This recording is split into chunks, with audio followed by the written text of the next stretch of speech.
Hey guys, tonight we begin with the remarkable, bloody and suspiciously poetic life of Ragnar Lothbrok, a man who may have been real, may have been legend, or maybe both at once. Either way, his story drips with raids, romance, betrayal, and enough snakes to make you double-check your bed covers. As always, settle in, dim the lights, let the background hum lull you, and don't worry about keeping track of every name or battle. This is bedtime history, slow, winding, and perfect for drifting off while we sail into the sagas together.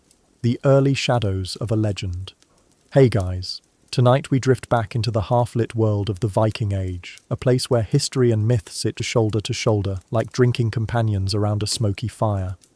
This is where the figure of Ragnar Lothbrok begins to stir, not fully real, not fully imaginary, but alive enough to echo across centuries. His story, like so many sagas, starts not with a neat family tree, but with whispers. Some sources claim he was the son of King Sigurd Ring, a warlord of Sweden, while others suggest he was a nobody who fought his way into fame. In either case, he begins as a boy whose destiny seems larger than the fjords that cradled him. Imagine him young, staring out at the North Sea. The sagas want us to believe he was different, touched by something strange. Part curiosity, part courage, part sheer recklessness. These ingredients were the stuff of heroes, or at least of men who refused to live quiet, forgettable lives. Ragnar was born into a world where strength wasn't optional. In the Viking Age, children grew up quickly. By the time a boy was 10, he could row a boat, handle an axe, and haul nets heavy with fish. By 12, he was expected to join hunting trips, stand his ground against wolves, and endure the cold without complaint. Softness wasn't just frowned upon, it was a liability. Ragnar's early years are wrapped in exaggeration. Some storytellers claim he was already wrestling bears as a youth, others that he trained himself to withstand unbearable pain. Whether or not those details are true, the myth serves a purpose, to show us that Ragnar was never meant for ordinary paths. His saga was seeded in hardship, nourished by danger, and watered with stories that made him appear half man, half fable. The pants that became a legend. And then, of course, there are the pants. Yes, before Ragnar was a legend, he was a young man famous for his trousers. According to the saga writers, when Ragnar prepared to fight his first great Serpent, the guardian of a maiden he hoped to marry, he needed protection that no ordinary armor could give him. So, he stitched together a pair of breeches from animal hides, boiled them in tar, and hardened them into something nearly impenetrable. Imagine the smell of that process. Burning resin, smoke, and animal fat. Hardly elegant, but brutally effective. The result was a strange garment that clung to his legs like a second skin. When he faced the serpent, the beast's venom could not pierce the tar-soaked hide. The boy won the fight, and with it, the maiden's hand. His name from that day carried a new meaning, Lothbrok, the shaggy or hairy breeches. It's worth pausing here. Legends often tie themselves to small, vivid details. Hercules has his lion skin. King Arthur has Excalibur. Ragnar, he has his pants. What seems almost comical to us now was, in his time, a powerful symbol. The pants weren't just clothing, they were a shield, a signature, a reminder that cunning mattered as much as brute force. The sagas make it clear, Ragnar's cleverness, his ability to improvise, was as legendary as his courage. The making of a raider. By his teenage years, Ragnar was already pushing boundaries. Viking society revolved around seafaring raids. To the rest of Europe, these men were terrifying invaders, horn-blowing shadows that poured from longships like waves of steel. But to the Vikings themselves, raiding was more than pillage. It was a rite of passage, a way to prove oneself, and, importantly, a way to acquire wealth in a world where farmland was limited and winters were harsh. Ragnar's first raids were small, almost rehearsals. Picture him in a narrow wooden longship, rowing alongside older men with names that sounded more like threats than introductions. Skullsplitter, Eric the Red, Hrafn the Raven. The sea was not gentle. Waves rose higher than rooftops, salt stung every cut, and the cold carved into bone. For a young man, surviving the voyage was already proof of toughness. When they reached foreign shores, the test changed. Raiding meant moving fast, hit a monastery, seize gold, and vanish before local soldiers could gather. To the monks of Lindisfarne or the villagers of Frankish coasts, men like Ragnar were nightmare-made flesh. But to Ragnar, these raids were steps. Each strike sharpened his instincts. hardened his muscles, and expanded his hunger for more. He wasn't just another raider. Even in his youth, Ragnar showed flair. He wasn't satisfied with easy victories. He wanted challenges, enemies worth remembering, battles that would be retold. A man who wore tar-soaked pants wasn't aiming for anonymity. He was crafting a legend, one raid at a time, building a reputation. By the time Ragnar stepped into his 20s, he was no longer just another young raider filling the benches of a longship. His name had begun to carry weight. The sagas tell us that wherever Ragnar went, people noticed. Part of it was his appearance. Tall, broad, with piercing eyes that storytellers never fail to describe as storm grey. But part of it was his style. Ragnar did not raid quietly. He struck with daring, with a taste for spectacle. If others were content to raid villages, Ragnar aimed for towns. If others sought gold, Ragnar sought renown. In the Viking world, reputation was currency. Wealth mattered, yes, silver coins, jeweled goblets, silk from the east, but fame was eternal. A man could lose his treasure, but if people told his story, his name lived on. Ragnar seemed to understand this instinctively. Each raid was not only about plunder, but about narrative. He wanted witnesses, survivors who would return home and whisper, "There was a man called Ragnar, and he fought like no one else." The marriage that shaped his path. One of the earliest and most famous tales of Ragnar is his pursuit of Lagertha, a shield maiden whose reputation nearly rivaled his own. According to the sagas, she fought wolves and bears with her bare hands, a woman as fierce as any warrior. Ragnar, hearing of her strength, decided she would be his wife. The test came in the form of those beasts guarding her home. Some versions say Ragnar killed them with spear and sword, his tar pants once again saving him from venom and blood. Others suggest Lagertha herself was the true victor, and Ragnar merely survived. Either way, the union between Ragnar and Lagertha was more than romantic. It was symbolic. To marry such a woman elevated Ragnar's own reputation. He wasn't just brave, he was chosen by a warrior woman of equal might. Their marriage was short-lived in most accounts, but the impact was permanent. Ragnar's story became tangled with hers, a saga within a saga, the kind of myth that made listeners lean closer to the fire, from local raider to regional threat. Once Ragnar's early raids proved his ability, he began to expand his ambitions. The sagas paint him as restless, always seeking new shores. He led expeditions into the Baltic, clashing with Slavic tribes. He turned westward, striking the coasts of Ireland and England. Some say he was among the first Norse leaders to test the rivers of France, pushing inland toward Paris itself. It is hard to separate fact from legend here. Medieval chronicles mention Viking raids, but whether Ragnar himself was there is debated. What matters, though, is that his name became attached to those invasions. To frightened monks and desperate villagers, Ragnar was the face of the storm.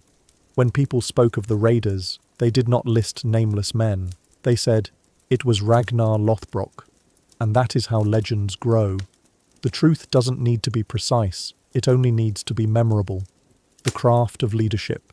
What truly set Ragnar apart was not just his courage, but his ability to inspire. The sagas suggest that men followed him not only for gold, but for glory.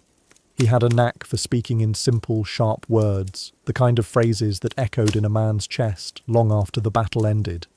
A good leader in the Viking world didn't command through fear alone. He promised the kind of fame that outlived flesh. In this way, Ragnar became a magnet. Warriors flocked to him, eager to carve their names beside his. His longships grew in number. His raids grew in scale. What began as youthful adventures soon turned into campaigns, and what began as a boy in strange trousers turned into a chieftain whose shadow stretched across seas. The foreshadowing of tragedy, but even here, at the height of his early fame, the sagas whisper foreshadowing. Legends rarely allow their heroes to live quiet, happy lives. Ragnar's story carries a scent of doom from the beginning, the sense that the gods were watching, waiting, ready to balance glory with suffering.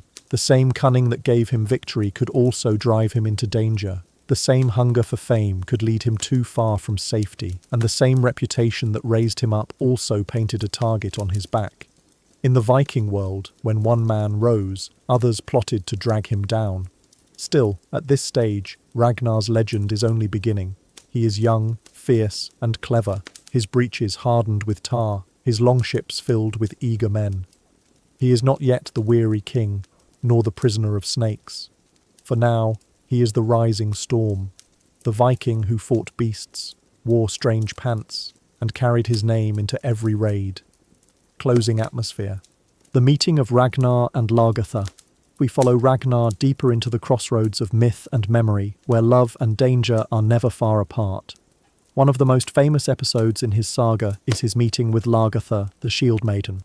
If Ragnar was already bold, Lagertha was the storm made flesh, a woman who fought wolves and bears bare-handed, who carried herself with the poise of a queen and the ferocity of a warrior. The story begins when Ragnar travelled to Norway, where a local jarl's household was plagued by wild beasts. Wolves roamed the fields, and a massive bear had made its lair close to the homestead. Ragnar, as always, sought challenge over safety.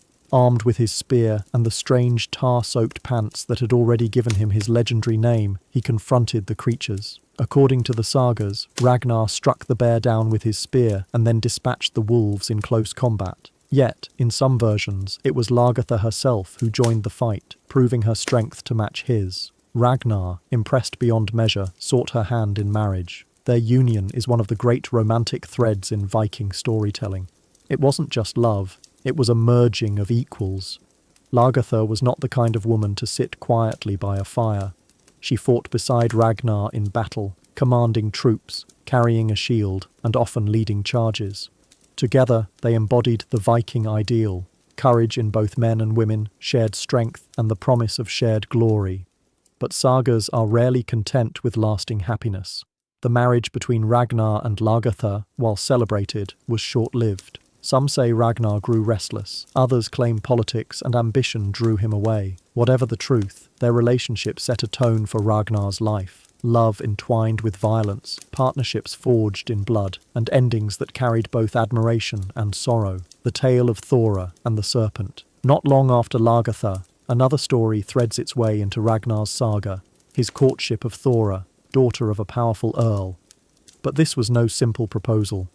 Outside Thora's home, a monstrous serpent coiled, its body thick as a tree trunk, its breath reeking of poison. The creature grew day by day, circling the house until it became a fortress of living scales. Suitors who sought Thora's hand had to confront the beast, and most never returned. Ragnar, true to his name, devised a plan. He took his famed breeches, those same tar-soaked pants that had once saved him from venom, and fashioned them into armour once again. He covered his clothes and body in pitch and sand, creating a second skin that could resist the serpent's poison. Armed with spear and shield, he approached the creature. The fight was brutal. The serpent spat venom, its coils crushing the ground, but Ragnar pressed forward. Some stories claim he drove his spear through its eye.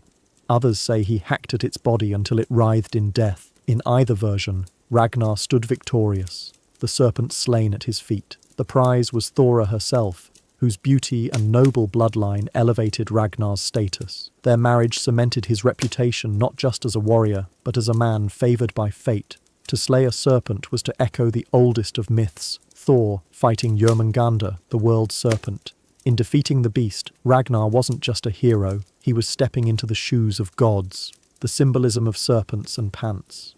It's worth pausing to consider why this story mattered so much. The serpent was more than a monster. In Norse myth, serpents represented chaos, destruction, and the endless threat to human order. To kill one was to stand against doom itself. For Ragnar, this wasn't just about winning a bride, it was about proving he was no ordinary man.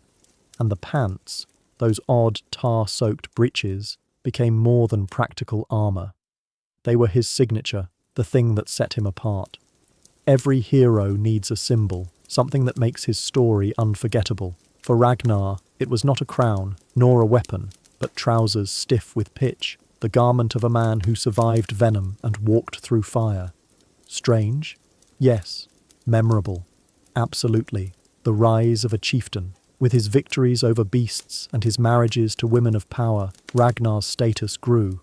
No longer was he simply a daring raider, testing himself against foreign shores. He was becoming something greater, a leader, a man whose presence drew warriors in droves. Marriage into noble families gave him political clout, victories in raids gave him wealth, and his reputation as Serpent Slayer, Shield Maiden's husband, and Raider King made his name spread across the north. Chiefs began to respect him, Rivals began to fear him, and poets began to sing of him. But in the Viking world, kingship was not a throne one inherited easily. It was a shifting title, earned through power and recognition. Ragnar, with his ships and followers, began to wield the influence of a king, even if he didn't yet wear a crown. By now, the boy with strange breeches had become a man whose name was spoken with awe. And yet, this was only the beginning. His story still had further to climb, and much further to fall. Thora's gift and the burden of fame. After the serpent-slaying victory, Ragnar married Thora, the noble daughter whose beauty had been guarded by the monstrous beast. Their union gave him more than love, it gave him legitimacy. Thora's lineage tied Ragnar into the web of power that stretched across Denmark and Sweden. He was no longer just the daring youth with strange pants and wild stories. Now, he was the son-in-law of nobility, a man with a place among the ruling elite. But with every rise comes new pressure. Fame was both gift and burden. The sagas whisper that Ragnar's hunger for adventure never dimmed, even as Thora urged stability. He had proven himself against beasts, but beasts were not enough. To keep his reputation burning, he needed to test himself against men, armies, kingdoms. The making of a Viking leader, Ragnar's growing household became a centre of power. Warriors gathered under his banner, drawn by tales of his courage and cunning. Unlike some leaders who ruled by terror, Ragnar inspired loyalty. He promised glory, and he delivered it. Soon, he was leading fleets into foreign waters. His ships struck the coasts of Britain, slipping into river mouths and vanishing before local armies could respond. He raided Ireland, battling chieftains and kings, and returned home with spoils of gold, silver, and slaves. Each expedition added to his wealth and, more importantly, his legend.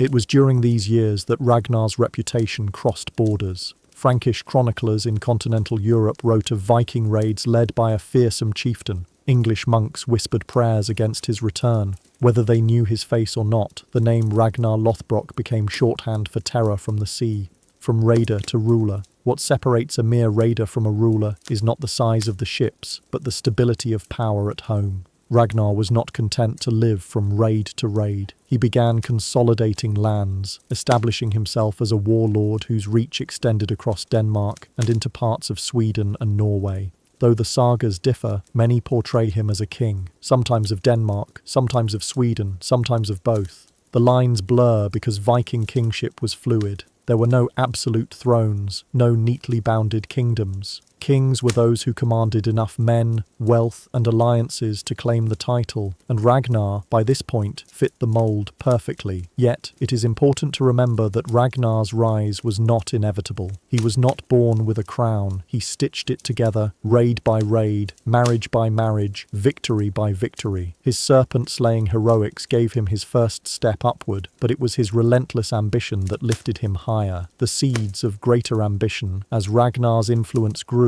so did his appetite for glory. He no longer wanted to be remembered only in Scandinavia. His eyes turned outward, to the wealthy kingdoms of England, to the glittering cities of France, to the distant lands whose riches tempted every Viking. The sagas often portray Ragnar as restless. A king's hall, no matter how grand, was still a cage to him. He longed for storms, for the crash of shields, for the thrill of impossible battles. The serpent he had slain outside Thora's house was only the beginning. Now, he sought serpents in human form, kings and armies he could challenge, even if it meant risking everything. The fragile balance of love and war. But love, too, defined Ragnar's journey. Lagertha, Thora, and later Aslaug. Each relationship added complexity to his saga. Thora gave him both children and political clout, but his heart and mind seemed forever torn between domestic bonds and the call of the sea.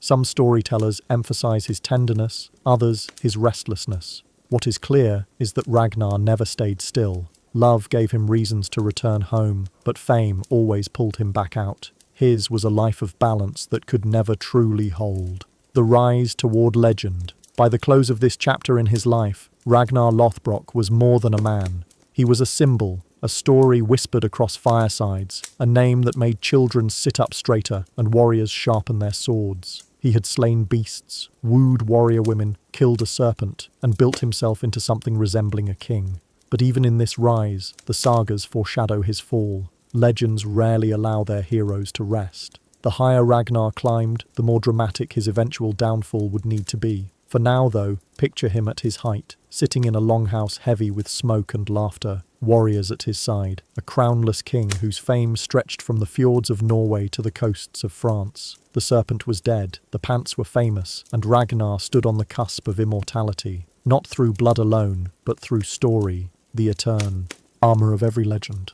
The Viking raids, Paris, a city of stone and treasure. We sail with Ragnar and his longships down the wide, twisting ribbon of the Seine River toward one of the greatest cities in Europe, Paris. In the 9th century, Paris was not yet the glittering capital we know today, but it was already a prize, a fortified jewel of the Frankish kingdom. High walls, stone towers, and churches heavy with relics and gold guarded the city. For most men, even thinking of attacking Paris would have been madness. But Ragnar was no ordinary man.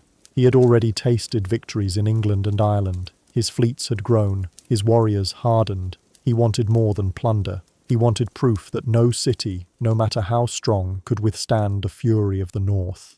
And so, the sagas tell us, Ragnar sailed boldly for Paris, leading a fleet of sleek longships carved with dragon heads that seemed to snarl as they cut through the river's current. The Frankish fear. The arrival of the Vikings sent ripples of panic across the Frankish lands. Chroniclers describe villagers fleeing, church bells ringing in alarm, and messengers galloping to the city with word that the heathens were coming. To the Franks, Ragnar and his men were more than raiders. They were a storm, sudden and merciless, carried by ships that seemed to fly across water. Paris braced itself. Walls were manned, gates barred, priests prayed for divine intervention, and yet Ragnar's fleet arrived not with hesitation, but with confidence. His ships lined the riverbanks like dark wings unfurling, and his men leapt ashore, axes and spears flashing. Cunning over strength. One of the things that set Ragnar apart was his cleverness. The sagas insist he was not just a brute with a sword, but a trickster at heart, a man who could outthink as well as outfight. At Paris, this cunning showed itself in several forms. In one tale, Ragnar ordered his men to construct siege engines, towers and ladders, things the Franks expected from great armies, not barbarians. The sight of hairy, scarred Vikings pushing siege towers toward Paris must have been as surreal as it was terrifying. Another account claims Ragnar feigned retreat, luring Frankish defenders into chasing him before doubling back in ambush. But perhaps the most famous trick tied to Ragnar's Paris raid was his feigned death. After a fierce battle in which the Vikings were repelled, Ragnar supposedly pretended to fall sick, mortally sick. His men carried him to the gates of Paris in a coffin, requesting that the dead king be allowed a Christian burial inside the city. The Franks, thinking the great scourge of the north had finally succumbed to illness, opened their gates to admit the body. Once inside, Ragnar leapt from the coffin alive, sword in hand, and his warriors poured in behind him. The city that had seemed impregnable was suddenly laid bare by trickery, not brute force. Whether this story is literal or legend hardly matters. It tells us something true about Ragnar. He was remembered not just as strong, but as sly, willing to twist expectations to win. A feast of contrasts. The capture of Paris opened not only its gates, but its pantries.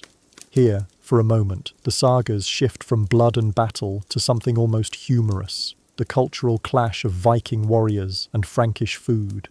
Imagine men who lived on dried fish, hard bread, and goat's milk suddenly surrounded by barrels of wine, wheels of cheese, and platters of strange delicacies. The Franks served snails, something the Vikings looked at with a mix of horror and curiosity. "You eat these little slimy things on purpose," they might have muttered, poking the shells with daggers. But the cheese, that at least was a treasure, creamy and rich compared to the hard, salty curds of home. And the wine, sweet, red, and flowing in endless supply, was enough to make even the toughest raider laugh like a child.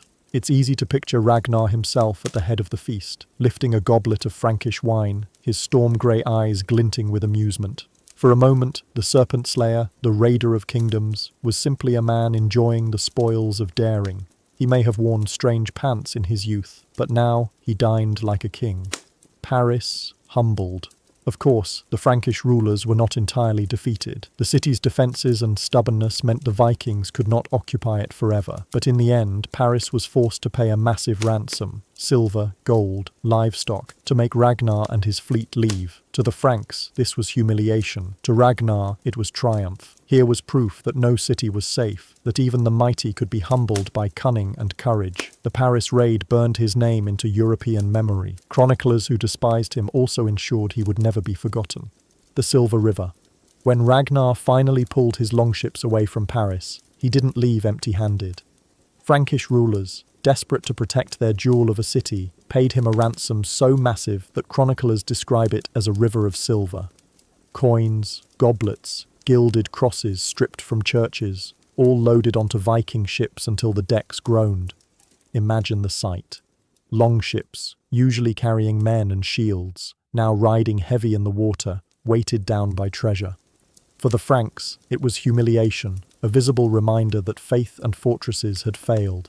For Ragnar, it was vindication, proof that cunning could outmatch stone walls. The ransom was more than wealth, it was a message. From that day forward, the rulers of Europe knew, when the longships appeared on the horizon, surrender might be cheaper than resistance. The trickster's crown Ragnar's victory at Paris was not just about gold, but about identity. In Norse culture, strength won you followers, but cleverness kept you alive. Ragnar had both. His disguises, his feigned death, his ability to turn every weakness into a story, all of it elevated him beyond the role of a mere warlord. The sagas often portray him as a man touched by Odin, the trickster god, the god of wisdom and guile. Just as Odin wandered the world in disguise, Ragnar used masks and tricks to outwit his enemies. His coffin ruse in Paris echoed the myths themselves, linking his story to the divine. To his men, it must have felt as if they weren't just following a chieftain, but a man favoured by the gods. The feast that lingered. And then there was the food. Oh, the food. For months afterward, Viking camps echoed with jokes about Parisian delicacies. Warriors who had once gnawed on dried seal meat now compared the textures of soft cheeses.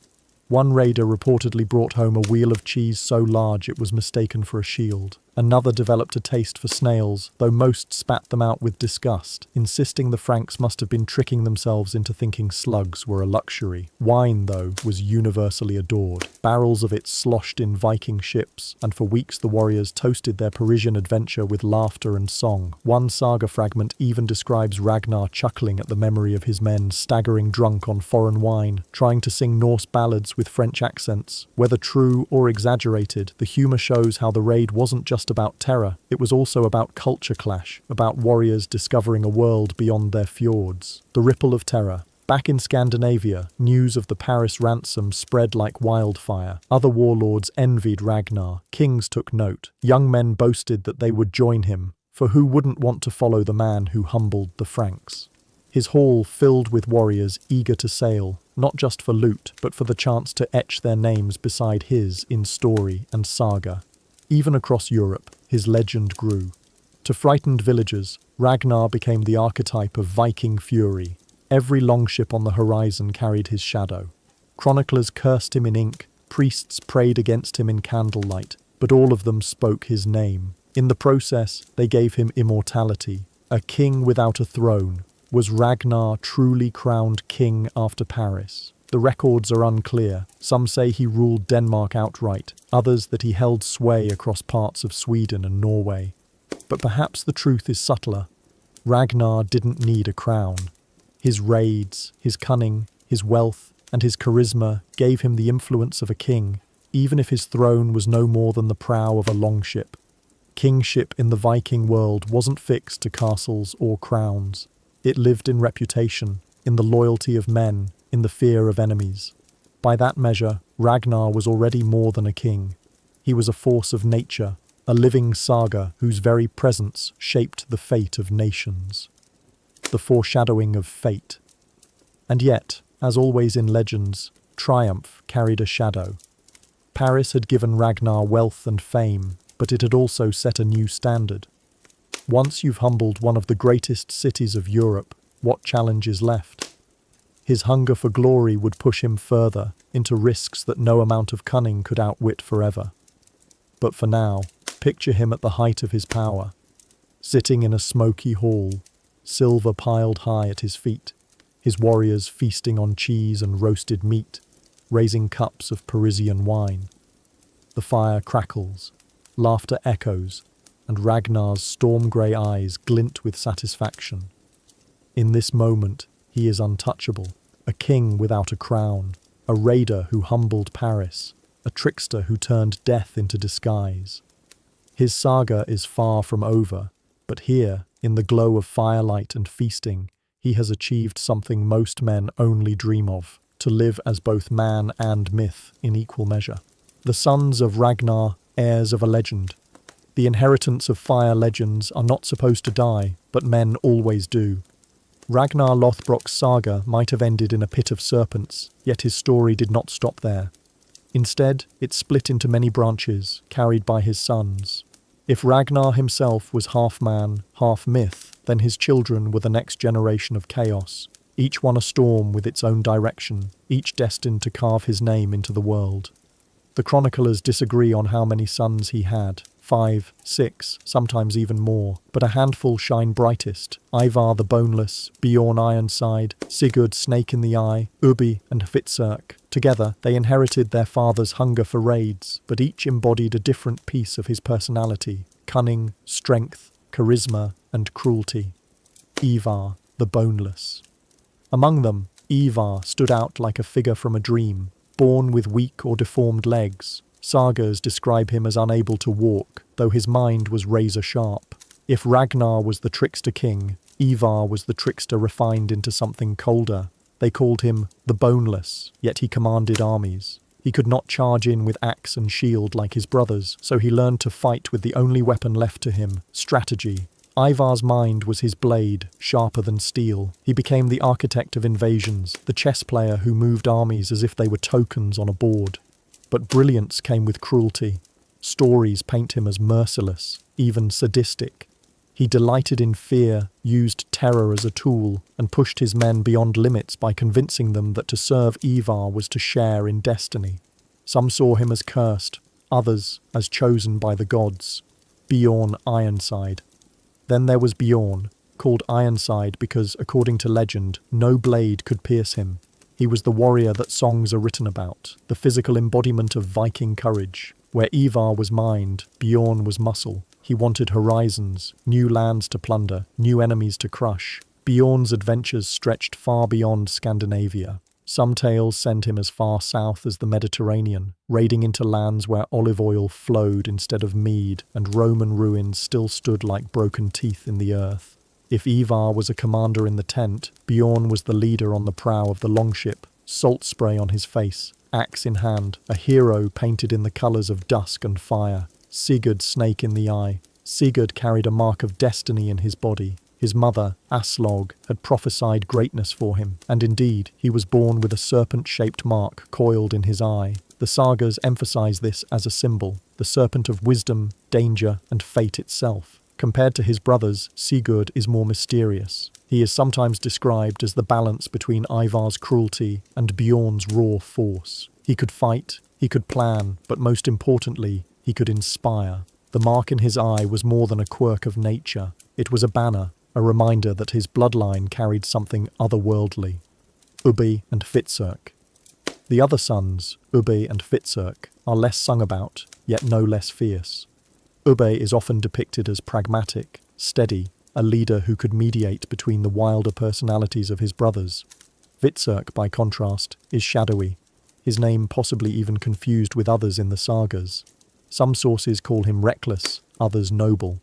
What matters is not their individual stories, but the fact that together, these brothers formed a storm. Each brought something their father had embodied. Ivar's cunning was Ragnar's trickery refined. Bjorn's invulnerability was Ragnar's warrior heart. Sigurd's serpent eye echoed Ragnar's strange, poetic fate. Ubbi's diplomacy hinted at Ragnar's charisma. Hvitserk's uncertainty mirrored the shifting sands of saga tradition itself. A next generation of fear for the rulers of Europe. News that Ragnar was dead might have been cause for relief. But that relief was short-lived. His sons were not content to inherit farms or halls. They inherited rage. They believed their father had been betrayed in Northumbria, executed in cruelty, and they demanded vengeance. Thus, out of their grief and fury, rose something Europe had never seen before. Not just a raid, not just a handful of ships, but an invasion. It would be called the Great Heathen Army, and it was led by Ragnar's sons. This was no small band of adventurers. This was a force large enough to topple kingdoms, to redraw the map of England, to cement the name Lothbrok into history forever. But before that story unfolds, it is worth pausing here, at the threshold. Picture the sons of Ragnar gathered around a fire. Ivar,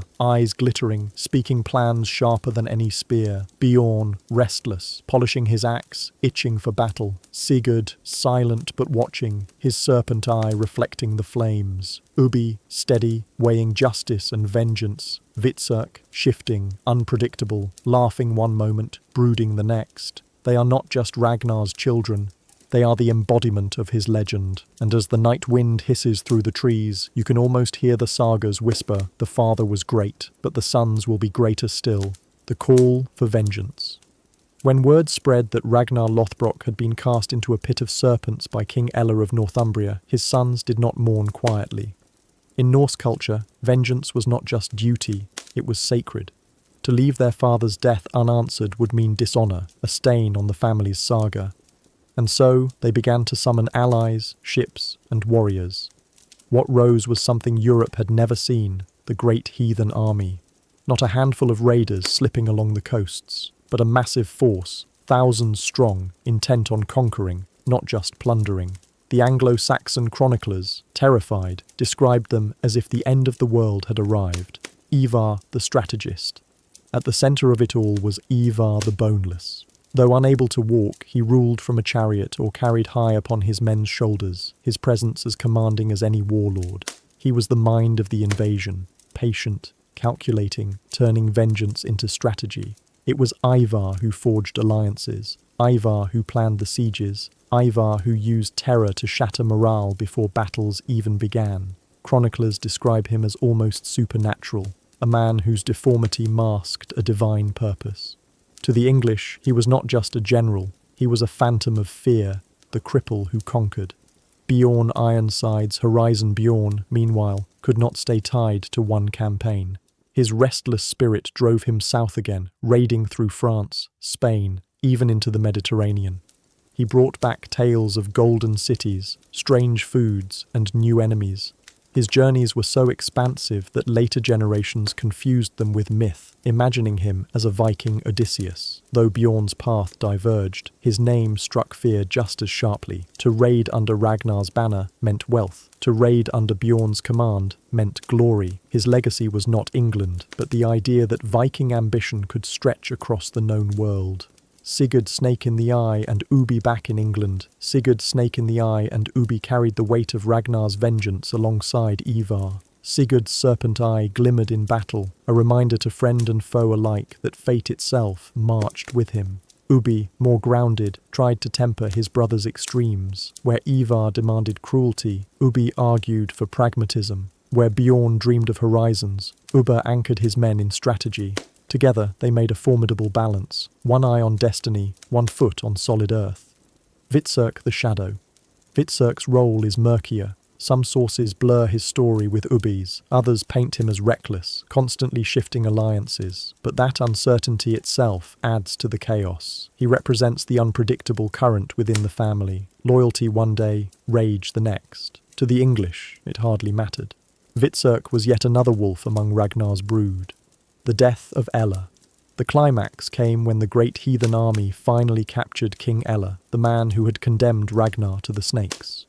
Here, myth and history blur. The Anglo-Saxon Chronicle states plainly that Ella was killed in battle, but the sagas prefer a bloodier tale, that Ivar and his brothers performed the blood eagle, slicing Ella's ribs open and pulling his lungs out like wings, offering him to Odin in vengeance. Whether fact or fiction, the story stuck. To the terrified English, it didn't matter if the blood eagle truly happened. What mattered was that Ragnar's sons had avenged their father in a way that felt almost cosmic, a punishment as legendary as the death it answered. The next generation of chaos. From there, the sons of Ragnar carved their own paths.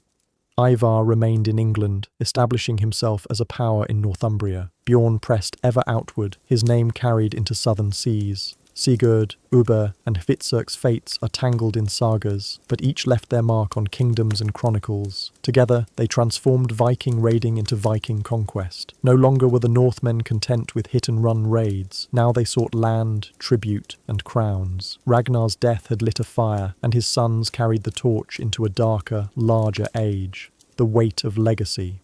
What makes their saga so compelling is not just the bloodshed, but the personalities behind it. Ivar's cruel brilliance, Bjorn's restless hunger, Sigurd's mystic mark, Ubbe's steady pragmatism, Hvitserk's wild unpredictability. They were not merely sons of a famous man, they were forces of nature, heirs of a legend, and creators of new ones. In the quiet moments, though, one wonders if they ever felt the shadow of their father pressing over them. Ragnar had been larger than life, and to live as his sons meant carrying both glory and burden. Did Ivar scheme at night, wondering if cunning alone could match Ragnar's legend? Did Bjorn sail ever further, trying to find horizons wide enough to escape his father's name? Whatever their doubts, history remembers them not as men chasing Ragnar's ghost, but as the next generation of chaos, wolves who proved that the saga did not end with the Serpent pit. It only grew louder, sharper, and more terrifying. The fall of Ragnar, the last journey. Every saga has its rise, and every saga has its fall. For Ragnar Lothbrok, the end began not with triumph, but with hunger. The sagas tell us that, despite all his victories, Ragnar grew restless. Wealth he had in abundance, fame even more, but fame is a greedy master. To remain legendary, Ragnar needed new feats, fresh horizons. So he sailed once again, this time toward Northumbria, the Anglo-Saxon kingdom ruled by King Ella.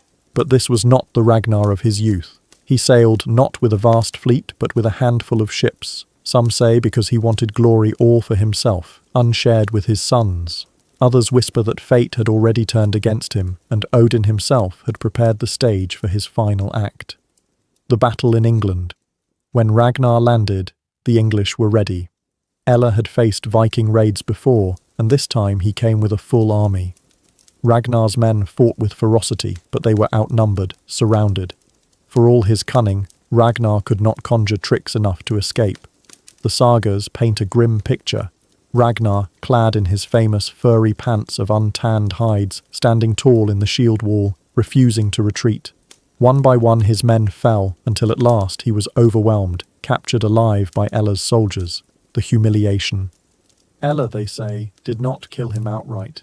Instead, he paraded Ragnar before his court, mocking the once great Viking who had terrified half of Europe. Here was the raider of Paris, the scourge of Frankish kings, the father of an army, now a prisoner, chained and beaten. But if Ella expected Ragnar to beg, he was disappointed. The sagas insist Ragnar met every insult with laughter. His voice, hoarse but steady, carried a strange calm. In humiliation, he found theatre. His downfall was not a defeat, but a performance, as if he knew that the truest measure of a saga was not how a man lived, but how he died.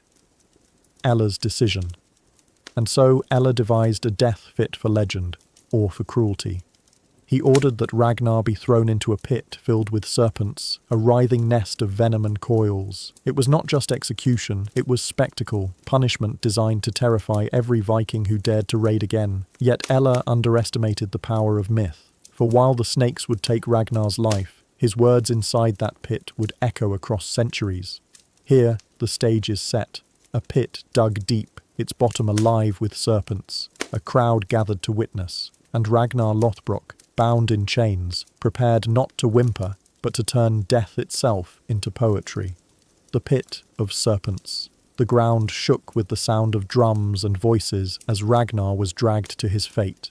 Before him yawned the pit, dark, damp, alive with slithering shapes. Dozens of snakes writhed together, their scales flashing in the torchlight, tongues tasting the air. Some were harmless grass snakes, others deadly vipers. The mixture didn't matter. For the man thrown among them, every hiss was a promise of agony. Ella stood above, his face hard with triumph. Here was the moment of vengeance. Ragnar, scourge of kingdoms, broken at last. The crowd leaned in, eager for a scream. The fall, they cast him down. He landed with a thud among coils and scales. Snakes reared, struck, sank their fangs into his flesh. Venom seared his veins, bites riddled his skin. The pain must have been unbearable. Yet the sagas insist Ragnar did not give them the satisfaction of despair. Instead, he laughed. His voice echoed through the pit, ragged but strong. He spoke not to Ella, not to the watching crowd, but to the ages themselves.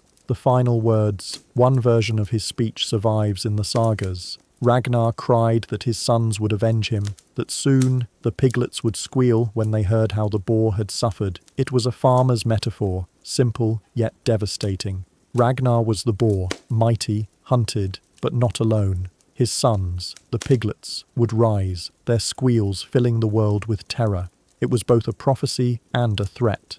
Ella might have thought he had silenced a raider, but in that moment Ragnar gave voice to a storm greater than himself. Other versions give him verses of poetry, calm and eerie in the face of death. Some say he chanted of feasting in Valhalla, of drinking ale with Odin, of welcoming death as the next adventure. To his people, these words were proof. Ragnar was not simply dying. He was crossing over into legend, meeting the gods with laughter on his lips. The silence. After when, at last his body went still, the pit quiet, except for the restless hiss of serpents, Ella may have felt victory, yet those who watched knew differently. A king had executed a man, but a saga had been born. News of Ragnar's death travelled fast, carried by whispers and shouts, until it reached the ears of his sons. Ivar, Bjorn, Sigurd, Ubbe, Hvitserk, each heard his father's prophecy, each took it as a command. The Great Heathen Army. The squeal of the piglets. When Ragnar Lothbrok laughed from the Serpent pit, he promised that his piglets would squeal when they heard how the old boar had suffered. His words were prophecy, but they were also a war cry carried on the wind. News of his death spread across the North Sea, and when it reached his sons, the earth trembled. The Anglo-Saxon Chronicle records it simply, "The heathen army came," but to those who lived it, it was no ordinary raid. Ragnar's sons assembled warriors from across Scandinavia, men eager for loot, vengeance, and glory. It became known as the Great Heathen Army, a force so vast that even chroniclers, usually prone to exaggeration, struggled to describe its scale. A tide of vengeance. The army landed in 865 CE, crashing upon England like a storm. Kingdom after kingdom fell beneath its weight. Northumbria was first, the very land where Ragnar had died. King Ella, Ragnar's killer, found himself hunted. The sagas insist that when Ella was finally captured, Ragnar's sons executed him with the dreaded blood eagle, slicing his ribs and pulling out his lungs as wings. Whether fact or myth, the tale reflected the savagery of their grief. Ella's death was not merely punishment, it was ritual, repayment for serpents with blood. Ivar's calculated rule. At the centre of it all was Ivar the Boneless. He may have been crippled, but he was no less formidable. Carried on a shield or in a chariot, Ivar orchestrated campaigns with icy precision. He understood that terror was as effective as swords. When villages resisted, he made examples of them. When they submitted, he imposed tribute. Soon, he carved out his own realm in Northumbria, ruling not as a raider, but as a king. Ivar's reign blurred the line between man and myth, much like his father's. Chroniclers depict him as almost inhuman, a strategist beyond mortal limits, a figure whose very deformity made him seem touched by fate. In his shadow, Ragnar's promise of vengeance became reality. Bjorn's horizons. Meanwhile, Bjorn Ironside's path stretched outward. While his brothers battled in England, Bjorn looked southward. Tales say he raided along the coasts of France, Spain, even down into the Mediterranean. In Italy, some sources claim he tricked his way into towns by pretending to be dead, echoing Ragnar's old coffin ruse. Others describe him clashing with Moors, Byzantines and Saracens. Whether all these stories are true hardly matters. What matters is that Bjorn embodied the Viking hunger for horizons. He was the iron shield that no blade could break, the restless explorer whose journeys carried Ragnar's bloodline to lands the old man himself had only dreamed of. Sigurd, Ubbe, and Hvitserk, Sigurd, snake in the eye, fought alongside his brothers, the serpent mark in his eye shining as a symbol of destiny. Ubbe played the role of the diplomat warrior, often tempering Ivar's cruelty with pragmatism. Hvitserk, ever ambiguous, appears in different tales as reckless, loyal, or tragic. Together, the brothers forged a storm of vengeance that reshaped England. Towns burned, monasteries were stripped, and kings fled or bowed in submission. What began as vengeance for Ragnar became something larger: conquest, settlement, the birth of a Norse presence in England that would last for generations. A father's shadow, yet even in victory, Ragnar's shadow loomed. Every triumph of his sons was told as part of his saga. Chroniclers and storytellers rarely mentioned Ivar or Bjorn without tying them to Ragnar.